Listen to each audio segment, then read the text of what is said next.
Details on why 2024 reportedly is the most important year in the short history of All Elite Wrestling. Former NWA Women's World Champion Kamille reportedly signs with the promotion. Dax Howard has called out Eric Bischof for what he describes as stalkerish behavior. An update on the length of Drew McIntyre's new WWE contract. AEW announces the appointment of a new Senior Marketing Director of live events for the company. Also an update on the visa situation for CMLL wrestlers. More details on the possible location for WrestleMania 41, and the real reason why AEW's broadcast deal with DAZN abruptly ended has been revealed.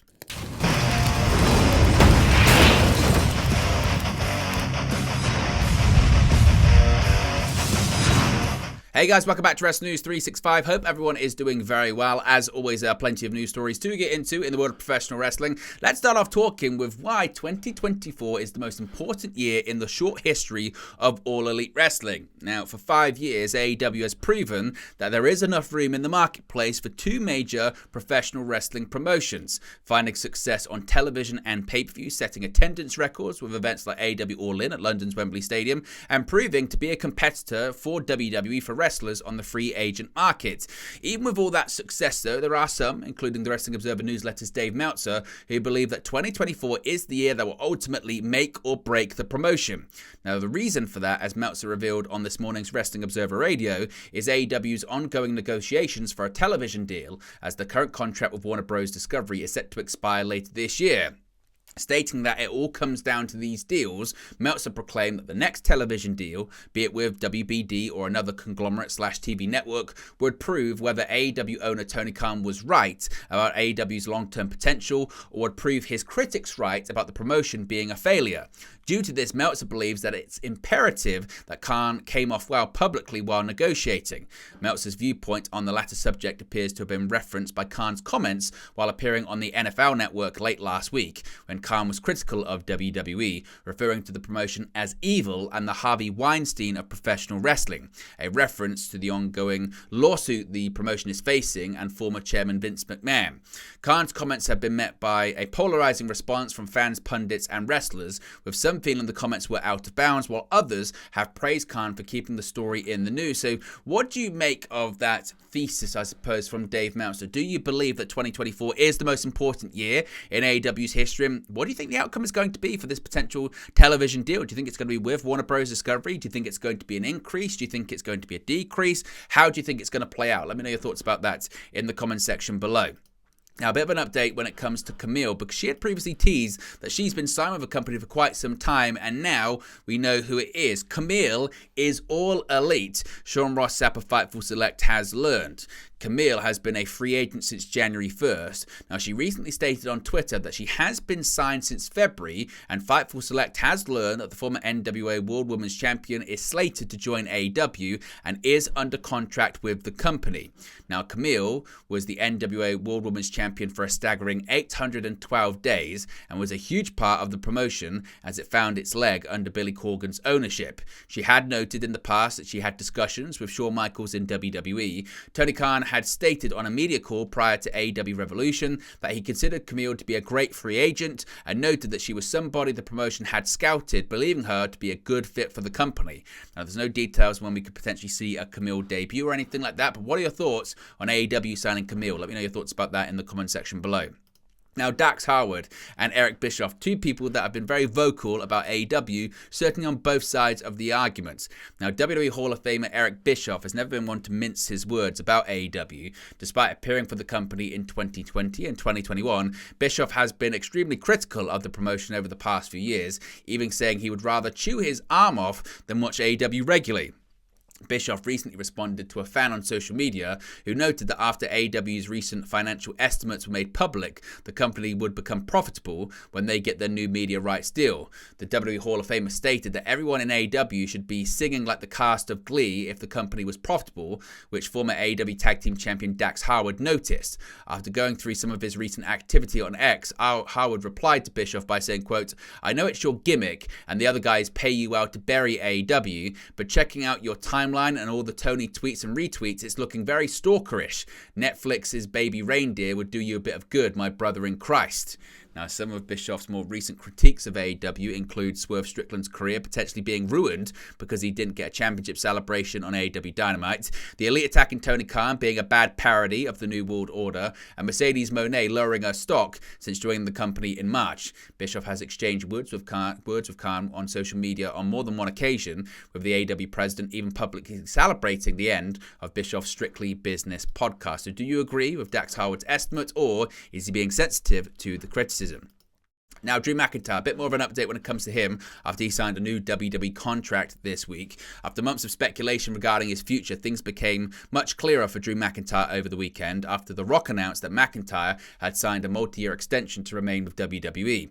Now, days later, more details have emerged regarding how many more years McIntyre is signed on for. On Sunday's Daily Update post, Wrestling Observer newsletter Dave Meltzer reported that McIntyre's new deal was a 3-year extension, keeping him with WWE until April 2027, barring any time McIntyre may miss due to injury. The 3-year deal was viewed as wise on McIntyre's part by both Meltzer and Brian Alvarez on Monday's Wrestling Observer Radio, as well as a break from WWE's norm, as the promotion has been looking to lock up talents to 5 years. While the financial aspects of the deal haven't been disclosed, Meltzer believes the deal should make McIntyre among the highest paid wrestlers in WWE right now. McIntyre's extension comes at a time when the WWE star is arguably hotter than ever thanks to a heel turn in late 2023 and a subsequent feud with CM Punk that really kicked into high gear after McIntyre started mocking Punk for injuring him during the men's Royal Rumble match earlier this year. Punk would get his revenge though by attacking McIntyre following the latter's World Heavyweight title victory at WrestleMania, allowing Damian Priest to cash in and take the title before costing McIntyre another shot at the World Heavyweight title the following night on Raw. Despite the success, though, it's not all sunshine and roses for McIntyre, as he's currently dealing with a hyperextended elbow. As a result, McIntyre will be taken off house shows for the foreseeable future, though he will continue to appear at WWE television tapings. Now, it's also been a big day for AEW because an announcement has been made regarding a new senior marketing director of live events for All Elite Wrestling. Yes, now AEW has welcomed several new faces in 2024, both on screen and behind the scenes, and it seems the company has just filled a serious role. In December of last year, it was announced that Raphael Morphy would be stepping down as executive president of live events, but Jeremy Flynn will seemingly fill a similar capacity, as he's just been announced as the company's senior marketing director of live events. Now, Flynn most recently worked as the Senior Director of Marketing and Live Events for the Professional Bull Riders organization, spending 2 years with the company. After the news of his new job role broke, Flynn took to X to express his gratitude to PBR and his excitement for the new journey. He said, quote, "The last 2 years with the PBR was amazing, and I am so grateful for the opportunity. I am excited to start a new chapter as the Senior Marketing Director of Live Events for AEW. There are so many amazing things happening here, and I'm excited to be a part of the journey," end quote. Flynn has since confirmed on his LinkedIn page that his final night working for the PBR will be the company's World Finals event in Arlington, Texas, which takes place over the weekend of May 18 and 19. It's unclear at the time of recording exactly when he'll start his work for AEW, but he has already been given a head start on booking arenas, as the company has already buildings booked for every episode of Dynamite through to July, as well as all of its pay-per-views for the rest of the year. So if we get any more details on that, of course, we'll let you know in a future video.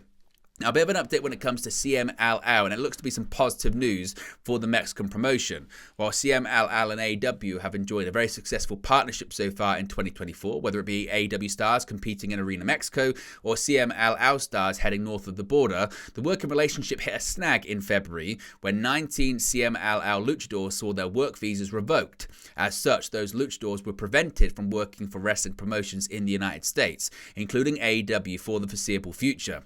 Fortunately, though, for those CMLL talents, some good news appears to be coming on the horizon. On the Wrestling Observer newsletter Sunday Daily Update, Dave Meltzer reported that several of the visa issues affecting CMLL talent are being sorted out, and in some cases are expected to be resolved as early as this week. Now, this would allow CMLL talent to once again take bookings in the United States. Now, the list of talents expected to have visas soon includes a lot of mid-card talents as well as some top stars as well.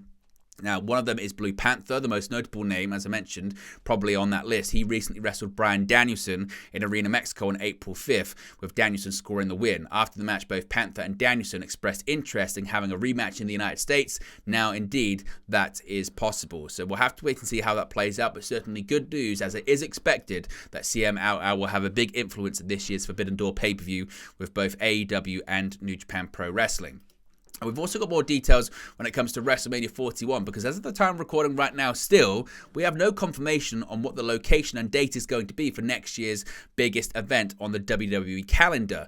Now, another update has emerged on the potential location for WrestleMania 41, which will take place in about a year's time.